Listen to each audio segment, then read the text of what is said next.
Okay, Rabbi Yisrael, let's get started. We are on Daf Kuf Yud Gimel Amid Aleph, and what we had last seen are two brises which essentially say the same thing. We have two psukim, almost back to back, in Sefer Bamidbar Perek Lamed Vav, which deals with the daughters of Tzalafcha, and it says in that parsha two psukim that are just separated by one pasuk, pasuk Zayin and pasuk Tes, that say almost identical things. The first pasuk in pasuk Zayin says, "Velo sisov nachla livnei Yisrael mimate el mate," that inheritance shall not transfer in Israel from one tribe to another. Pasuk Tes says, "Velo sisov nachla mimate lemate acher," that inheritance shall not transfer from one tribe to a different tribe. Almost identical phrases. What the Gemara in two brises, almost the same brises, had said is that the first pasuk is telling me that when a woman dies, we don't want there to be a transfer from her to her son who is of another shevet. And what the second pasuk teaches is that when a woman dies, we don't want there to be a transfer of her land from herself to her surviving husband. And this was one of the sources the Gemara had said as how we know that a husband inherits his wife. What the Gemara now is going to undertake is, where do you see that one is talking about a son and one is talking about a husband? So the Gemara says, and we're on like the seventh line of the Gemara on Kuf Yud Gimel, Dukuli al memihas mimate lemate acher b'siba sabal kahakasav medaber. My mashma. Everyone seems to agree that the second pasuk is referring to the husband, and the first pasuk is referring to the son. Where do you see that? In other words, where is it implied that the second pasuk dafka is referring to the husband? This word siman is problematic, and I would just take it out. It's probably there. Originally there was some mnemonic place there, and now it's not here anymore. So Amar Rabba bar Rav Shila, Amar Kra, Ish, period. He says the answer is that if you look in that second pasuk, it says the word ish, because at the end of the pasuk it says, Ki ish benachalaso yidbeku matos b'nei Yisrael. Each man in his inheritance shall attach the tribes of Israel. And what that pasuk essentially implies, using the word ish, means the word ish means a husband. That's what it means many times in the Torah, in Tanakh, like ish Naomi, the husband of Naomi. And therefore, the word husband is implied in that pasuk. Frek the Gemara Torah vayu ish ksiv bahu. Come on, the first pasuk also has the word ish in the second part of the pasuk, because it says over there also ki ish benachalas mateo v'sav yidbeku b'nei Yisrael, almost identical. So Ella Amar Rav Nachman bar Yitzchak Amar Kra yidbeku. So the answer is that if you take a look at the second pasuk, it has the verb yidbeku. They shall attach. Each tribe shall attach to its own inheritance.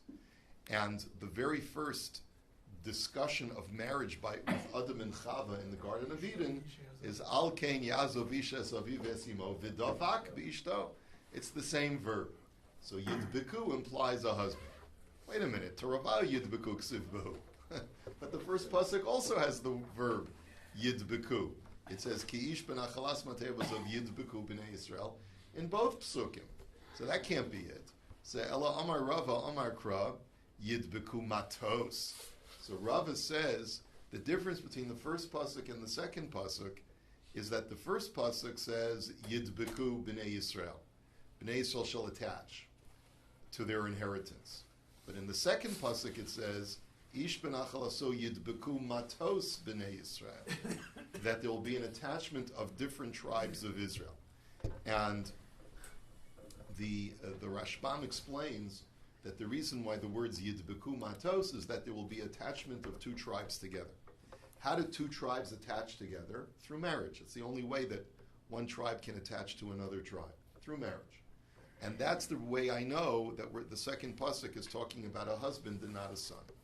So Rav Ashi Omar Kra Mimate Lemate Acher Ubein Lav Acherhu. Rav Ashi says, I'm medayik from a slightly different place in the pasuk. The first pasuk says, "V'lo sisov nachala livnei Yisrael mimate el mate." Do not transfer inheritance from one tribe to another tribe.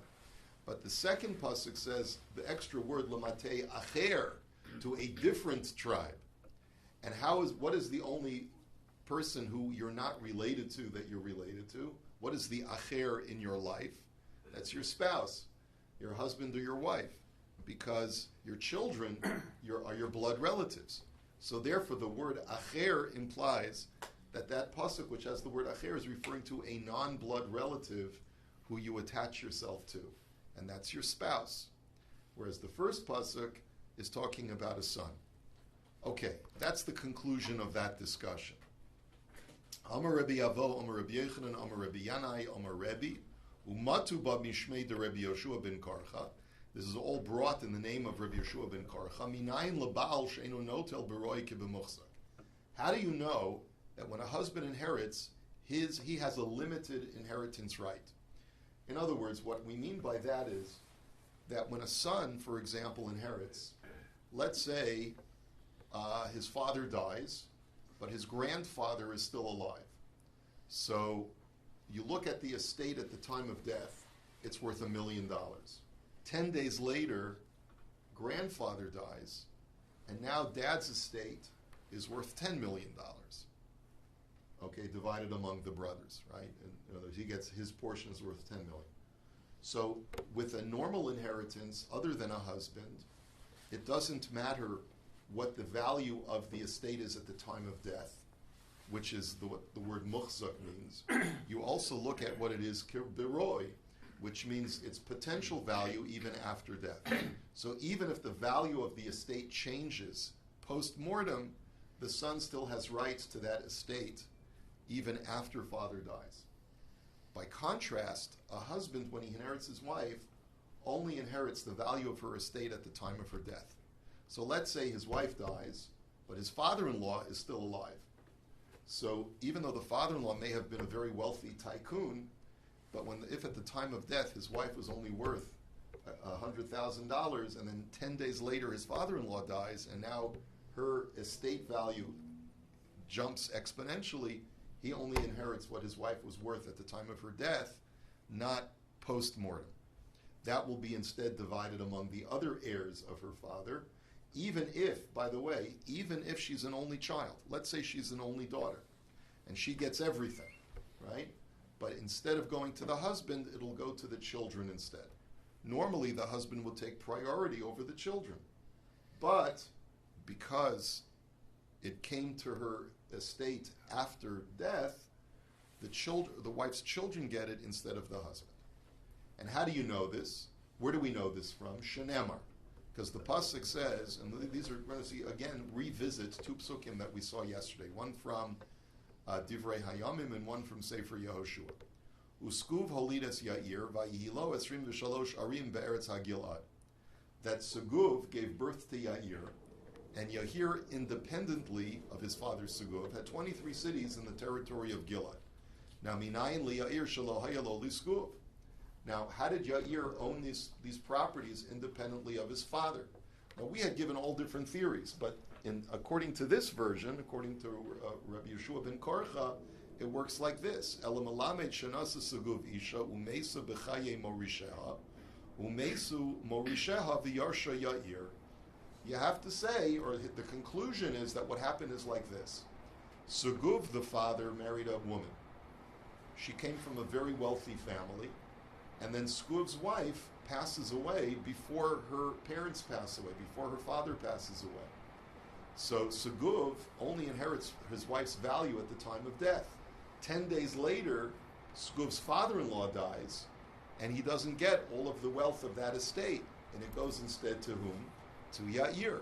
And that's how Yair, the son, was able to acquire real estate independently of his father. So that argues Rabbi Yeshua ben Korcha, proves that a husband only inherits what his wife is worth at the time of death, not what comes to her estate afterwards.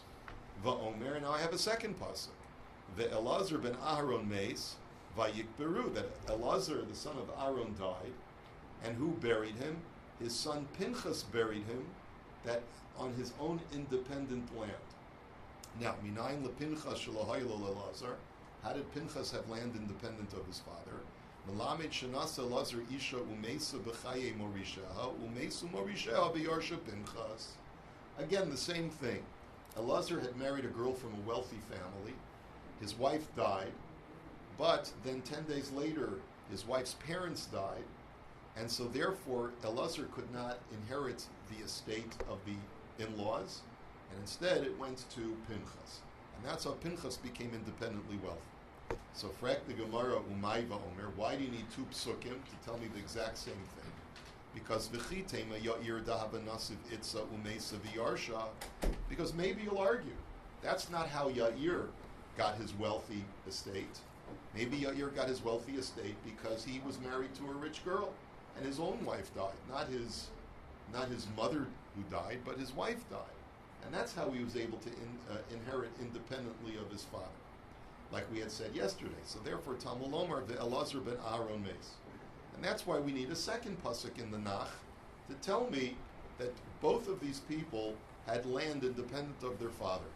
And if the pasuk is telling me that both of them had land independent of their father, it must be that one pasuk teaches me that one person got it through his deceased wife, and the other person got it through his deceased mother because his father couldn't inherit because it came to the estate after the mother died. But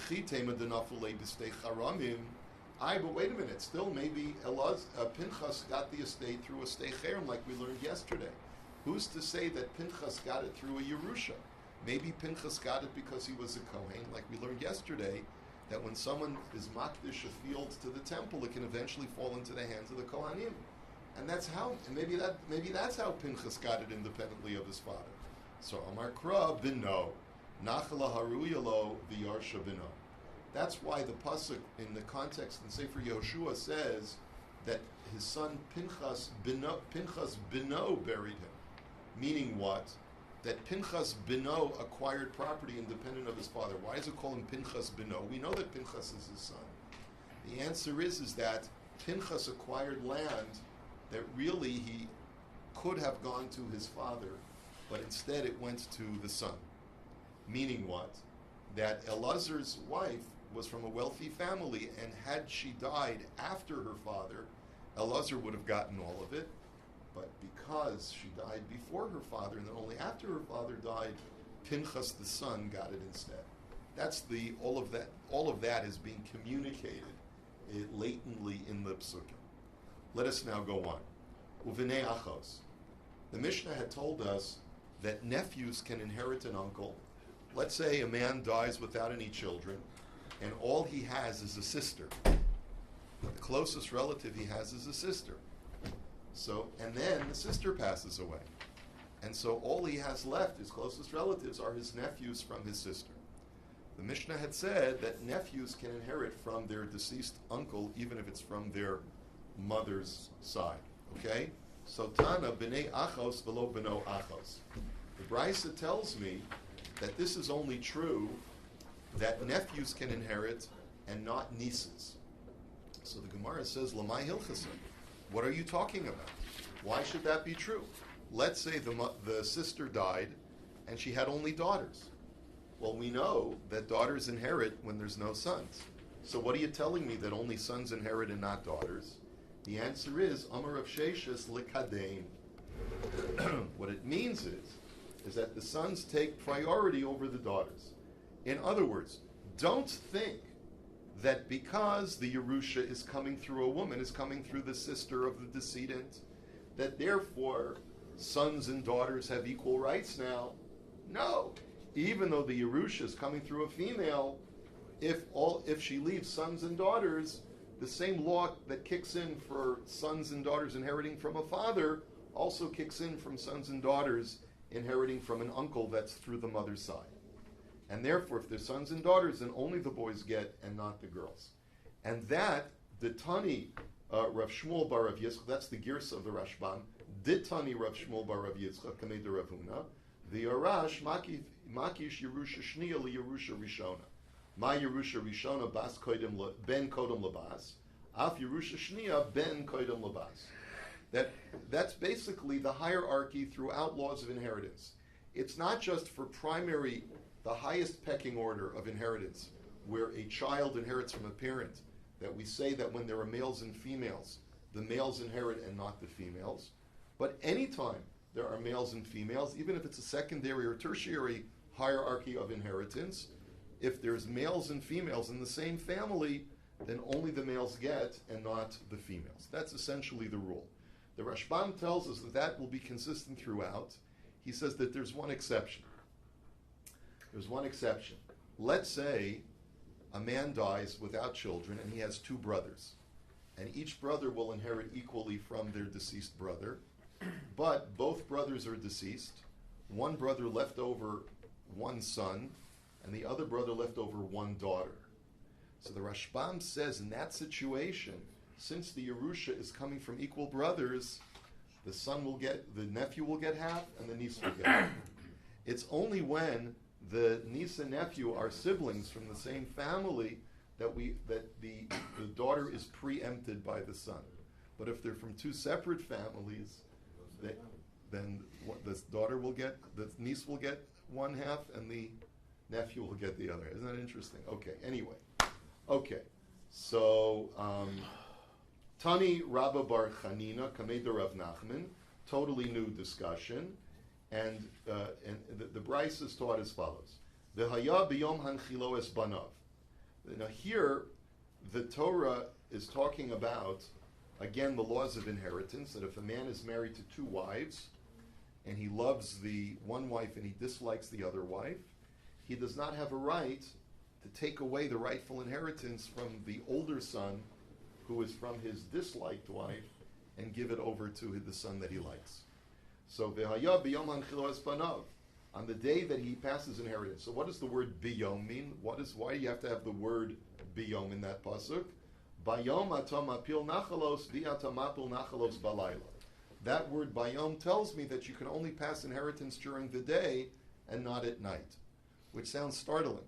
So Amar le Abaye, elamei ata d'shchiv b'yamamahu d'yarsi le b'nei, man d'shchiv b'leila lo yarsi le b'nei. So what are you talking about? If a man dies during the daytime, his kids inherit him. But if he dies at nighttime, his children don't inherit him? Well, that's ridiculous, right? So, Dilma din nachalos ka'amart.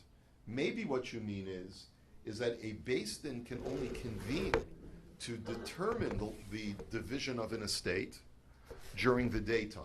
In other words, we know from Maseches Sanhedrin that on all financial cases, the Beis Din can only convene during the day. They don't convene to adjudicate financial law at nighttime.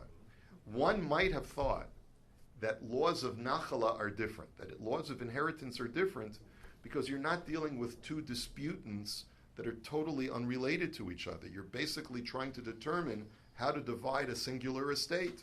And maybe that's not the same genre of other financial law which can only be judged during the day. So the chiddush that maybe perhaps you're communicating is that no, the laws of nachala are the same as all financial law, and that's what the Torah is communicating, that just like by financial law can only be judged during the day, so too laws of inheritance can only be judged during the day. Is there any Beis Din that can meet at night? Is there any Beis Din that can meet at night? I think there is, but I don't remember which one. Maybe it has to do with Aguna. I'm not sure, to be Matir and Isha. I'm not sure. But when it comes to Kiddush HaChodesh and when it comes to financial law, this can only be done at night. And criminal law? I think maybe Hataras Nadarim can be done at nighttime as well. I think there are different examples of times when you can, when a Beis Din can pass at night. Okay, so the Gemara now says, Detanya, and I'll prove this to you that that's what we're talking about in the Brisa. That this is the concluding pasuk by the daughters of Tzalafchad. It says that this shall be for Bnei Yisrael as a statute of judgment. Now, what do those words imply? Ora kol parsha kula lios din. That this indicates that the entire law of inheritance that is mentioned in the parsha of the Benos Tzalafchad is connected to the laws of din of all financial law. So whatever applies to financial law applies to the adjudication of inheritance. Uchid Rav Yehuda, and this is consistent with Rav Yehuda. The Amar of Yehuda, Shlosha shenichnasu levaker es hachoila. If three people come and visit a sick person who's on his deathbed, Now the Rashbam points out that the Gemara is deliberate in choosing this kind of case, meaning that these people have not decided to come and visit this person because they've been appointed as witnesses. If they were appointed as witnesses, then as we'll see, someone who's court appointed as a witness cannot then change his status to become a dayan, to become a judge. But these are people who did not have any previous designated status. They're friends of the sick person, they're coming to visit him, and they come as three people. And therefore, Ratzu Kosvin, Ratzu Osindin. And therefore, they have an option. If the person on his deathbed wishes to convey to them his last will and testament, they can either choose to act as witnesses, to be recorders, and then to convey through testimony the wishes of the decedent to a Beis Din, or if they wish, they can also act as the Beis Din themselves. In other words, they can say, listen, there's three of us here. We will act as the Beis Din to paskin that if your wish is that among your three sons you want to divide, Reuven gets this, Shimon gets this, Levi gets this, we will act as a binding Beis Din. Let's make a kinyan right now. And this is an irrevocable trust, right? It's an irrevocable gift because it's being done in front of Beis Din. Now, they're not acting as aidim in this case, because an aid cannot switch and become a dayan. They're acting as judges. Now you may say, well, what do you mean? They are witnesses to it. No, they're not. The difference between a witness and a judge is a judge hears testimony. So the argument is like this. A person who sees exactly what is going on is just as if he's heard testimony from witnesses. It's certainly shelo yehe ri'iyah pachos mishmiya. Certainly seeing it firsthand is no worse than hearing it from witnesses. The point is that his function now is as a judge because he's convening with three people and not as a witness who will later communicate that to a tribunal. So therefore, they can decide at the time whether they simply wish to act as witnesses who will later communicate it at a separate date to a tribunal, or because there are three of them, they can make an ad hoc Beis Din at the spot and make this legally binding as a Beis Din. Did this guy die right after this? We don't know when he dies. It could have taken 2 weeks. It's very relevant. What if someone came afterwards? Doesn't matter. If he says, it depends on how he makes the gift. If he makes the gift with a kinyan, saying that this is irrevocable in front of Beis Din, it's irrevocable, right? Shnayim kosvin ve'ein osindin. If only 2 people come and visit, however, so then they can only act as witnesses to record the wishes of the decedent, but not act as a Beis Din because they don't have a tribunal. Va'omer Rav Chisda lo shanu ela bayom, aval b'layla afilu shlosha kosvin ve'ein osindin. My time to havulu edim ve'ein eid nasadayim. And Rav Chisda said, but that's only true if they went to visit the sick person during the day, that if there's 3 of them, they can act as a tribunal. But if there's 3 of them and they come to him at night, even though they clearly understand the wishes of the sick person, since they cannot constitute a Beis Din at that moment, they can only act as witnesses to later communicate this information to a Beis Din. They can't reconvene the next morning because they'd have to recall what they themselves saw. And a witness cannot be the same person as the dayan.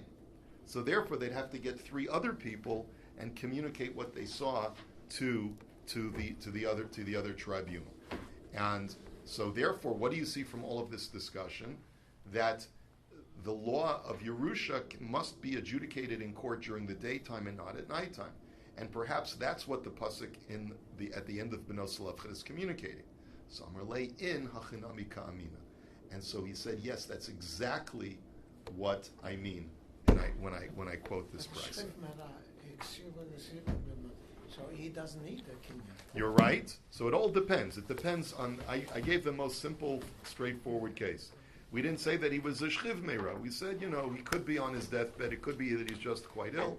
And either way, but you're right. If he's a shchiv meira, it's kekasav v'chomas or dami. Okay, have a wonderful day, everybody.